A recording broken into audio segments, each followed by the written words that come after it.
Our next speaker is an international relations candidate at Johns Hopkins, president of the Student Government Association, and a public service fellow.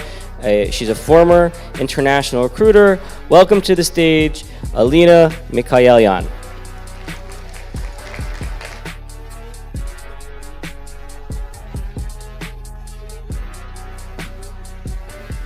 Oh wow, this is bright.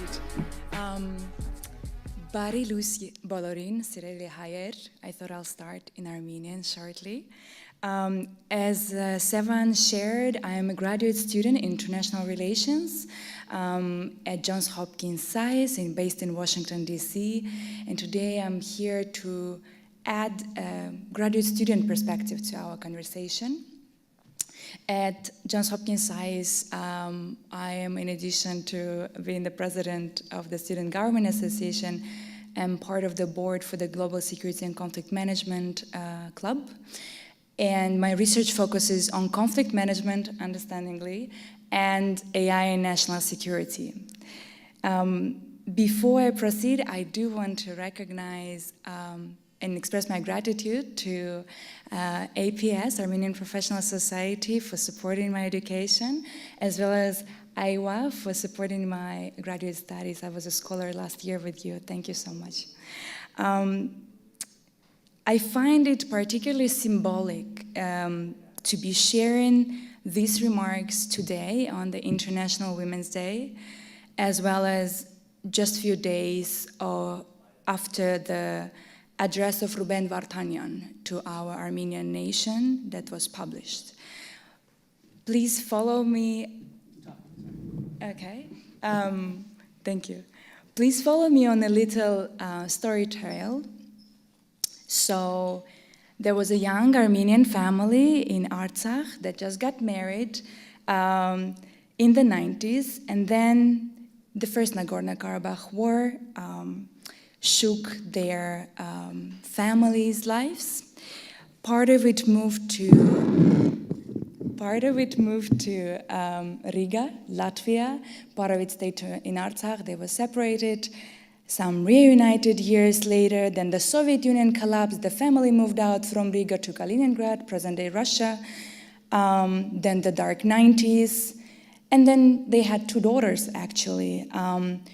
And years onwards, both of the daughters left the nest and live abroad. Thanks to the incredibly supportive family and vision of the elderly, the younger daughter, one of them went off to pursue her dreams studying abroad, first in Germany, then in Lithuania, France, UK, and living and exploring, embracing cultures of some other 5 countries, as well as volunteering and experiencing Armenia for the first time thanks to Birthright Armenia. By now, I believe you realize that the younger daughter is me. I am that daughter that was given wings to fly far away thanks to all the women before me. I was based in Budapest, working in a private sector in a comfortable office when the second Nagorno-Karabakh war started on September 27, 2020. And that day for me, just like for other Armenians around the world, turned my world upside down. And as I've seen the war, the horrors of that war unveil online, real life, for the following 44 days, I made a decision back then that, it is time to go back to school. And in addition to my degrees in business administration and economics and law, to be involved in international relations. The reason being is that war clearly demonstrated to me that it is us, it is our generation, it is now, not another state, not another security guarantor who's going to come and save Armenia. And I dream of a transformed Armenia and the South Caucasus region where female leadership is not an exception but the norm. I want to share and bring up to your attention, there is a tale called Anahit, the queen who made the king get a job. Is anyone familiar with that tale? Great. So I was 23 when I first read it. And I thought, wow, what an impactful story, how a queen, an Armenian queen, saved the king from captivity thanks to a military campaign and ultimately saving the Armenian kingdom by the fact that she made him, back in the days before they got married, to learn a craft of silk weaving. And when reading this tale, I remember thinking how my perspective changed, and it surprised me that we actually do have these great, fantastic role models in Armenian folk lore. And how would it be impactful and incredible if girls read this as teenagers? It is a beautiful story about empowering one gender, not at the expense of the other.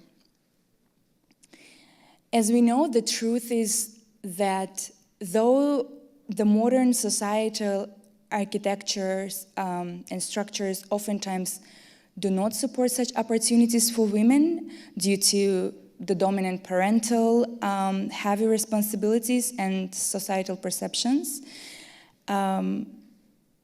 we lack role models in Armenia.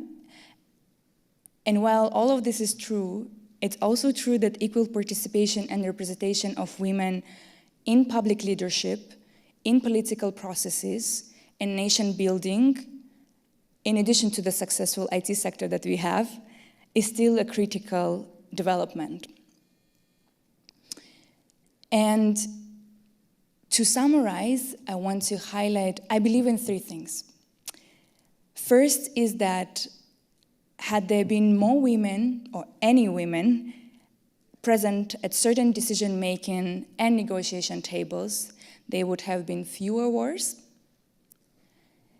Second, I'm also of the view that especially small states like Armenia cannot afford to ignore or underutilize the talent of half of its population. For the reference, there are 55% of women in Armenia.